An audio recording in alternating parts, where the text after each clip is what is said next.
بسم اللہ الرحمن الرحیم۔ السلام علیکم عزیز طلباء و طالبات۔ انٹرمیڈیٹ سال دوم کے اردو لیکچر کے ساتھ میں محسن خلیق آپ سے مخاطب ہوں۔ ہمارے آج کے لیکچر کا موضوع آپ کے نصاب میں موجود ایک نظم اسلامی مساوات ہے۔ نظم اسلامی مساوات کے شاعر کا نام مولانا الطاف حسین حالی ہے، جنہیں آپ جماعت نہم میں بطور سوانح نگار اور بطور شاعر پڑھ چکے ہیں۔ سب سے پہلے ہم شاعر کا تعارف دیکھتے ہیں۔ مولانا حالی ایک بڑے غزل گو اور نظم نگار شاعر تھے۔ حالی نے اردو غزل کو نئی آواز دی۔ انہوں نے اردو غزل میں نئے موضوعات کا اضافہ کیا۔ اردو غزل کو محض عشق و عاشقی کی دلدل سے نکال کر اس میں اخلاقی، ملی اور صوفیانہ مضامین کا اضافہ کیا۔ نظم کے حوالے سے دیکھا جائے تو مولانا الطاف حسین حالی کو اردو نظم کا نقطہ آغاز بھی کہا جا سکتا ہے۔ آپ سے پہلے نذیر اکبر آبادی ایک شاعر گزرے ہیں جنہوں نے باقاعدہ طور پر نظم نگاری کی، مگر نذیر اکبر آبادی کی نظم نگاری کا خاص مقصد نہیں تھا، جبکہ حالی ایک ایسے شاعر ہیں جنہوں نے ایک مقصد کو سامنے رکھتے ہوئے نظم نگاری کو فروغ دیا، اور انہوں نے بر صغیر میں لاہور میں انجمن پنجاب کی بنیاد رکھی اور اس کے تحت مشاعرے بھی کروائے اور موضوعاتی نظم نگاری کو فروغ دیا۔ اس کے ساتھ ساتھ مولانا حالی اردو تنقید میں بھی مہارت رکھتے تھے۔ آپ کو اردو ادب کا پہلا باقاعدہ نقاد بھی کہا جا سکتا ہے، جس کا ثبوت مقدمہ شعر و شاعری کے نام سے ہے، جو حالی کے ضخیم دیوان کا دیباچہ بھی تھا۔ مقدمہ شعر و شاعری میں حالی نے شاعری پر گفتگو کی، شاعری کی اصل پر بات کی، شعر کو کیسا ہونا چاہیے، شاعر کو شاعری میں کیسے موضوعات اختیار کرنے چاہیے، کن چیزوں سے پرہیز کرنا چاہیے۔ تو اس حوالے سے اردو تنقید میں حالی کا مقام بہت بلند ہے۔ اس کے ساتھ ساتھ حالی سر سید کے رفقاء میں سے تھے۔ حالی مضمون نگار بھی تھے، حالی ایک سوانح نگار بھی تھے۔ سوانح عمری کے حوالے سے دیکھا جائے تو آپ کی اہم کتابوں میں یادگار غالب ہے، جسے آپ مرزا غالب کے عادات و خصائل کے طور پر جماعت نہم میں پڑھ چکے ہیں، اور انٹر سال اول میں سر سید کے اخلاق و خصائل، جو ان کی کتاب حیات جاوید سے لیا گیا تھا۔ حیات جاوید سر سید احمد خان کی سوانح عمری ہے۔ تو حالی ایک سوانح نگار تھے۔ آپ نے بڑی بڑی شخصیات کی زندگی کے چھپے ہوئے گوشوں کو بے نقاب کیا۔ ابھی ہم نظم کے تعارف کی طرف، نظم کے ماخذ کی طرف چلتے ہیں۔ یہ نظم اسلامی مساوات مولانا الطاف حسین حالی کی مشہور نظم، جس کا نام مد و جزر اسلام ہے، اور یہ نظم مسدس حالی کے نام سے معروف ہے۔ مد و جزر کہا جاتا ہے لہروں کے اتار چڑھاؤ کو۔ تو اس نظم میں چونکہ حالی نے اسلام کے اتار چڑھاؤ کو بڑے ہی مؤثر اور دردناک انداز میں بیان کیا، اور اس کو مسدس حالی اس لیے کہا جاتا ہے کہ یہ حیت کے اعتبار سے یہ نظم ایک مسدس ہے۔ مسدس ایسی نظم ہوتی ہے جس کے ہر بند میں 6 مصرعے ہوں۔ آپ کے سامنے 2 بند لکھے ہوئے ہیں، 1 2 3 4 5 6۔ اس کے ہر بند میں 6 مصرعے ہوتے ہیں۔ تو چونکہ یہ نظم حالی نے مسدس کی حیت میں لکھی، اس لیے یہ مسدس حالی کے نام سے معروف ہوئی۔ اس نظم کے بارے میں مشہور ہے کہ سر سید احمد خان اس کا محرک تھے، ان کی تحریک پر یہ نظم لکھی گئی، اور خود سر سید کہا کرتے تھے کہ بے شک اس نظم کا محرک میں ہوا ہوں، اور میں اس کو اپنے اعمال حسنہ میں سے سمجھتا ہوں۔ اور جب خدا پوچھے گا کہ تو دنیا سے ہمارے لیے کیا لایا، تو میں کہوں گا کہ میں حال ہی سے مسدس لکھوا کر لایا ہوں اور کچھ نہیں۔ اس سے آپ اندازہ لگا سکتے ہیں کہ سر سید احمد خان کے نزدیک اس نظم کی کیا اہمیت تھی۔ مولانا حالی کی نظم نگاری کا ایک خاص مقصد تھا۔ انہوں نے اپنی نظم نگاری میں اپنی قوم کی تباہ حالی کو بیان کیا۔ وہ چاہتے تھے کہ مسلمان اپنے دین پر عمل کر کے اپنی اصل کی طرف لوٹ کر دوبارہ دنیا میں وہی مقام حاصل کر لیں جو کبھی انہیں نصیب تھا۔ مسدس حالی میں مولانا الطاف حسین حالی نے مسلمانوں کے عروج کو بھی بیان کیا ہے۔ آپ کے سفر کا آغاز عرب سے ہوتا ہے کہ جب عرب کے لوگ جہالت کا شکار تھے، پھر وہاں پر اللہ تعالیٰ کی طرف سے ایک ہدایت کی روشنی چلی۔ نبی پاک صلی اللہ علیہ وآلہ وسلم اس دنیا کے نظام کو بدلنے کے لیے اس دنیا پر تشریف لائے۔ پھر مسلمانوں نے آپ کی تعلیمات کی روشنی میں ایک عروج دیکھا، اور اس کے بعد پھر وہ اپنے کیے ہوئے اعمال اور قرآن پاک کو چھوڑنے کی وجہ سے اسلامی تعلیمات سے پہلو تہی برتنے کی وجہ سے مسلمان پھر زوال کا شکار ہوں۔ موجودہ نظم پر بات کی جائے تو اس نظم میں مولانا حالی نے زوال پر بات کی ہے۔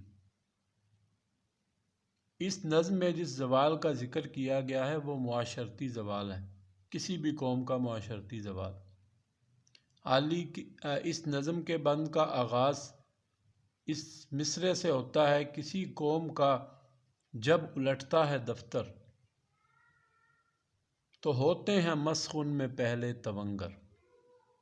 زوال کا ایک قاعدہ بیان کیا، آپ اسے زوال کی وجہ بھی کہہ سکتے ہیں کہ دفتر سے مراد ہے لکھے ہوئے پنے۔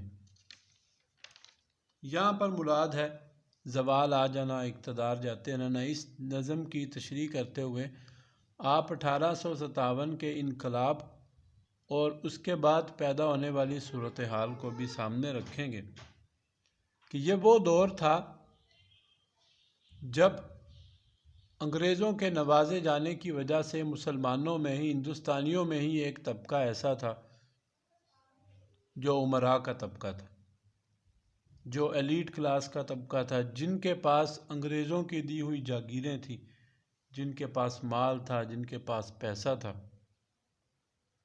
اور اس کے مقابلے میں ہندوستانیوں کا ایک ایسا طبقہ بھی تھا جو بالکل مفلوق الحال تھا۔ تو یہ اس کا ایک خاص پہلو ہے، لیکن یہ جو نظم ہے اس کی صرف اس حوالے سے تشریح نہیں ہوگی بلکہ اس میں ایک آفاقیت بھی پائی جاتی ہے۔ یہ ہر معاشرے پر لاگو کی جا سکتی ہے۔ کسی بھی معاشرے کا تجزیہ کیا جائے جس طرح حالی نے اس نظم میں تجزیہ کیا ہے، تو ایک اہم نقطہ جو حالی نے سب سے پہلے بیان کیا ہے وہ یہ ہے کہ وہ کہتے ہیں کسی قوم کا جب الٹتا ہے دفتر، تو ہوتے ہیں مسخ ان میں پہلے تونگر۔ تونگر سے مراد امیر دولت مند طبقہ جن کو اللہ تعالیٰ نے مال و دولت دی ہے۔ حالی کہتے ہیں سب سے پہلے بگاڑ کا آغاز اس طبقے میں ہوتا ہے جسے ہم تونگر کے نام سے جانتے ہیں۔ کمال ان میں رہتے ہیں باقی نہ جوہر، نہ عقل ان کی ہادی نہ دین ان کا رہبر، نہ دنیا میں ذلت نہ عزت کی پرواہ، نہ عقبیٰ میں دوزخ نہ جنت کی پرواہ۔ ان میں کسی قسم کا کوئی ہنر، کوئی خوبی، کوئی قابلیت باقی نہیں رہتی۔ نہ عقل انہیں ہدایت دینے والی ہوتی ہے، نہ وہ دین سے رہبری حاصل کرتے ہیں۔ انہیں دنیا میں ذلت اور عزت کی کوئی پرواہ نہیں ہوتی، انہیں آخرت میں دوزخ اور جنت کی کوئی پرواہ نہیں ہوتی۔ تو یہ ان کی آنکھوں پر یہ پٹی کیوں بنتی ہے؟ جس طرح کہ قرآن پاک میں بھی اللہ تعالیٰ نے فرمایا ہے کہ ختم اللہ علی قلوبہم، اللہ تعالیٰ کہتے ہیں کہ ہم ان کے دلوں پر مہر لگا دیتے۔ اس کی ایک بنیادی وجہ، جیسا کہ قرآن پاک کی ایک آیت لکھی ہے، اور جان لو، در حقیقت تمہارے مال اور اولاد تمہارے لیے ایک آزمائش ہے۔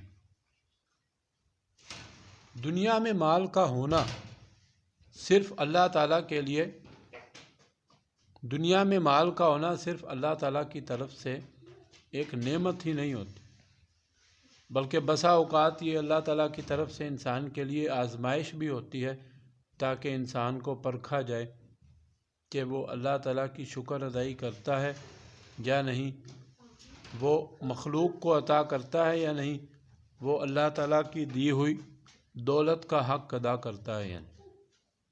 قرآن پاک کی ایک اور آیت ہے، لوگو الہاکم التکاثر حتی زرتم المقابر، لوگو تم کو مال کی بہت طلب نے غافل کر دیا یہاں تک کہ تم نے قبریں جا دیکھی۔ اس نظم میں عالی نے ایک تقابل کو بیان کیا ہے، معاشرے کے دو طبقات کے درمیان۔ جب معاشرہ دو طبقات میں تقسیم ہو جائے، ایک امیر سے امیر تر اور دوسرا غریب سے غریب تر، تو وہ معاشرہ تباہ و بربادی کی طرف چل پڑتا ہے، کیونکہ اللہ تعالیٰ نے اس دنیا میں سب کو ایک ہی طرح سے نہیں نوازا۔ اللہ تعالیٰ نے فرق رکھا ہے، مواقع سب کو بہرحال ضرور دیے ہیں، لیکن جس طبقے کو دولت دی ہے اس کا یہ فرض بنتا ہے کہ وہ اس پر دولت پر سانپ بن کر بیٹھنے کی بجائے اس دولت کو معاشرے میں گردش دیں۔ جیسا کہ کارل مارکس کا بھی یہ قول ہے کہ جب دولت ایک طبقے کے ہاتھوں میں سمٹ جاتی ہے، لوگوں کی اکثریت تباہی اور بربادی کے گڑھے میں گر جاتی ہے۔ جب انسان کے اندر دولت زیادہ سے زیادہ سمیٹنے کی ہوس اور ہرس آ جائے اور اس پر بے حسی طاری ہو جائے اور اس کے دل پر مہر لگ جائے، اس کی آنکھوں پر دولت کی پٹی باندھ دی جائے، تو پھر کوئی بھی چیز اس کو بچا نہیں سکتی۔ جیسا کہ علی نے کہا ہے، ناقل ان کی ہادی نہ دی ان کا ریب، عقل بھی ان کو کام نہیں دیتی، دین ان کی رہبری نہیں کرتا۔ اس کا مطلب یہ نہیں ہے کہ دین کی طرف سے ان کے لیے کوئی رہبری نہیں ہے، دین کی طرف سے ان کے لیے رہبری بہرحال موجود ہے، مگر وہ اس کو سننے اور سمجھنے کی صلاحیت سے محروم ہو جاتے۔ انہیں دنیا میں ذلت اور عزت کی کوئی پرواہ نہیں ہوتی، اور ان لوگوں کو آخرت کی بھی کوئی پرواہ نہیں۔ تو دولت جو ہے یہ انسان کے لیے ایک آزمائش ہے، اور بروز قیامت جب انسان خدا کے سامنے کھڑا ہوگا تو اس سے یہ سوال کیا جائے، جس انسان کو دولت عطا ہوئی ہوگی اس سے یہ سوال ہوگا کہ بتاؤ تم نے اس دولت کو کہاں کہاں خرچ کیا؟ کیا تم نے اس کو غریبوں کی دلجوئی میں لگایا؟ کیا اللہ کی مخلوق پر خرچ کیا؟ اور ظاہری بات ہے جس نے خرچ نہیں کیا ہوگا تو قرآن پاک میں اس کے لیے عذاب کی وعید ہے۔ قرآن پاک کی آیت کا ترجمہ ہے کہ جو لوگ سونا اور چاندی کو سینت سینت کر جمع کرتے ہیں اور اسے اللہ تعالیٰ کے راستے میں خرچ نہیں کرتے، انہیں اللہ تعالیٰ کی طرف سے سخت عذاب کی وعید سنا دیجیے۔ اس کی وجہ یہ ہے کہ یہ چیز، یہ طبقاتی تقسیم، یہ دولت کی غیر مساویانہ تقسیم اور دولت کو جمع کرنا، یہ معاشرے کی تباہی اور بربادی کا باعث بنتا ہے، یہ انسانیت کے منصب کے خلاف۔ تو جو انسان دولت کا ہی ہو کر رہ جاتا ہے، اس کے اندر سے قابلیت اور صلاحیتیں بھی مفقود ہو جاتی ہیں، اس کا دولت مند ہونا ہی اس کی سب سے بڑی قابلیت بن جاتا ہے، اس کا دولت مند ہونا ہی دنیا میں اس کی عزت کا باعث ہوتا ہے۔ لوگ اس کی دولت کی وجہ سے اس کی عزت کرتے ہیں، نہ کہ اس کی صلاحیتوں کی وجہ سے۔ تو ایک طرح سے یہ انسانیت کی بھی موت ہے۔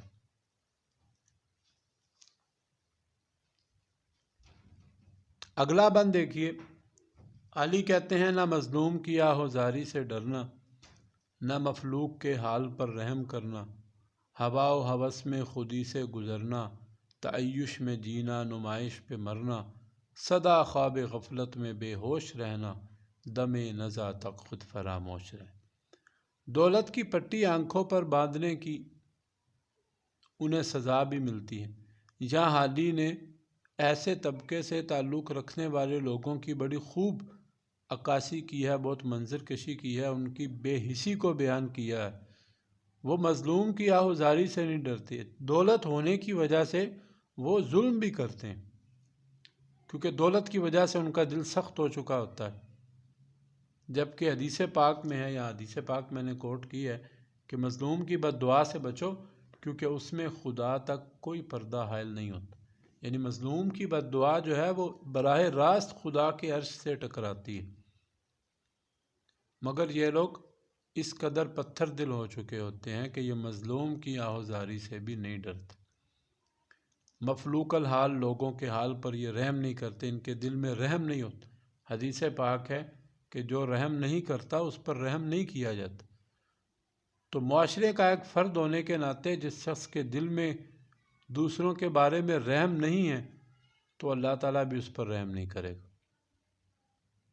ہوا و ہوس میں خودی سے گزرنا، دولت کی ہوس میں، دنیاوی لالچ میں یہ اپنے آپ سے گزر جاتے ہیں، انسانیت کے مقام اور مرتبے کو فراموش کر دیتے ہیں۔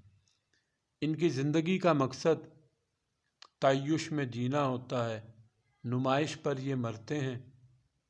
ان کی زندگی ایک نمائش ہوتی، ان کے مکانات نمائش ہوتے ہیں، ان کی گاڑیاں نمائش ہوتی ہیں، ان کا پیسہ، ان کا لباس، سب کچھ نمائش ہوتا ہے، اور ان کی اپنی معاشرتی زندگی بھی نمائش ہوتی۔ یہ تعیشات کے نشے میں زندگی کے حقیقی رنگ اور حقیقی لطف سے بھی محروم ہوتے ہیں، چونکہ ان کی زندگی ایک دکھاوا ہوتی۔ سدا خواب غفلت میں بے ہوش رہنا، ان کو سزا یہ ملتی ہے کہ یہ تمام عمر یہ غفلت کی نیند میں ہوتے، چونکہ ان پر کوئی نصیحت کارگر نہیں ہوتی، کوئی عقل ان کو ہدایت نہیں دے سکتی، دین ان کی رہبری نہیں کر سکتا، تو ایسے لوگوں کو اللہ تعالیٰ ان کی رسی دراز کر دیتا ہے، اللہ تعالیٰ ان کو چھوڑ دیتا ہے، اور وہ اپنی سرکشی میں چلتے جاتے ہیں یہاں تک کہ نزا کا وقت آ جاتا ہے۔ چونکہ ان لوگوں نے موت کو بھی فراموش کر دیا ہوتا، یہ دنیاوی لالچ میں، دنیاوی تعیش میں، دنیاوی نمائش میں موت کو بھی بھول چکے ہوتے۔ نہ گورے سکندر نہ ہے قبر دارا، مٹے نامیوں کے نشاں کیسے کیسے۔ اس دنیا پہ بڑے بڑے بادشاہ آئے ہیں، قارون جیسے بادشاہ، فرعون جیسے لوگ جنہوں نے خدائی کا دعویٰ کیا۔ قارون کے خزانے آج بھی دنیا کے لیے ضرب المثل ہیں، اس کے پاس اس قدر مال و دولت کا انبار تھا، مگر وہ سب کچھ یہیں پر چھوڑ کر گئے۔ مگر یہ امیر طبقہ جو ہے، چونکہ ان کی ذہنی حالت اور ان کی زندگی دوسرے طبقات سے مختلف ہوتی ہے۔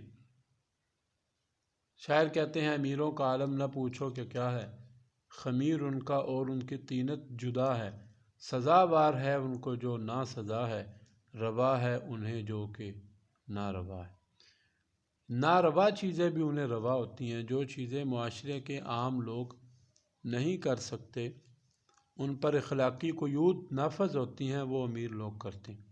اگر آپ تھوڑا سا جائزہ لیجئے تو آپ کو معلوم ہوگا کہ کون سی اخلاقی برائی نہیں ہے جو ان امیروں میں نہ ہو، کون سی ایسی اخلاقی برائی ہے جو امیر طبقات میں نہ پائی جاتی۔ مذہب سے یہ لوگ، مذہب سے یہ طبقہ ویسے ہی دور ہوتا ہے، اینٹی مذہب ہوتا ہے، اس کے ساتھ ساتھ شراب نوشی عام ہوتی ہے، مخلوط محافل ان میں عام ہوتی ہیں، زنا کاری کے یہ عادی ہوتے ہیں، اور ان کی زندگی جو ہے وہ ایک کھوکھلی اور سطحی زندگی ہوتی۔ ان کا جینے کا زندگی کا معیار بہت اونچا ہوتا ہے اور اصل زندگی اس کے نیچے ہوتی۔ ان کے اندر لوگوں کے لیے درد دل نہیں ہوتا، جو اس نظم اسلامی مساوات کا ایک اہم نقطہ ہے۔ یہ لوگ دولت کے لالچ اور ہرس میں ایک ایسے مقام پر پہنچ چکے ہیں۔ اب ذرا یہ باتیں نوٹ کر لیجئے۔ ایک تو ان کے دل میں لوگوں کے بارے میں کسی قسم کا رحم، کسی قسم کا جذبہ کچھ بھی نہیں ہوتا، اور اس کے ساتھ ساتھ ان کی زندگی بے حد کھوکھلی ہوتی۔ ان کی زندگی ایک نمائش ہوتی،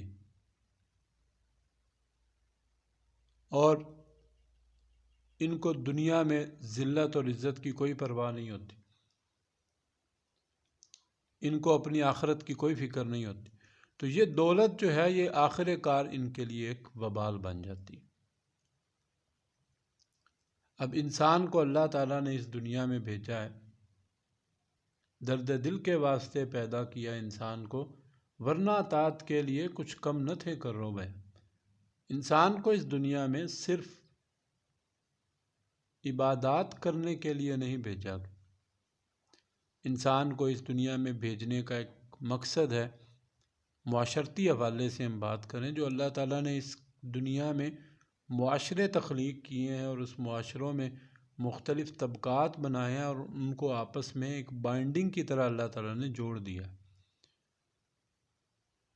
تو یہ بائنڈنگ جب تک قائم رہتی ہے تب تک وہ معاشرہ قائم رہتا ہے، اور اگر کچھ لوگوں کے دل میں احساس تفاخر آ جائے، اپنی دولت کا غرور آ جائے، اور اپنی طبقاتی طور پر جو انہیں برتری حاصل ہے اس کا احساس آ جائے، تو پھر وہ معاشرے تباہی اور بربادی کی طرف جانا شروع ہو جاتے۔ تو یہ اس نظم کے پہلے دو بند تھے۔ میں نے ابھی یہ کوشش کی ہے کہ میں ان کا مفہوم آپ کے سامنے بیان کروں۔ جہاں تک بات ہے اشعار کی تشریح کرنے کی، کہ اب ان اشعار کی تشریح کس طرح کرنی ہے، ظاہری بات ہے پہلے تو آپ اس کا مفہوم سمجھیں گے، اور آپ کو معلوم ہو کہ شعر میں کس موضوع پر بات کی گئی ہے۔ تو اس سلسلے میں عرض ہے کہ جو کوئی بھی نظم ہوتی ہے اس کا ایک خاص موضوع ہوتا ہے۔ غزل اور نظم میں یہی فرق ہے۔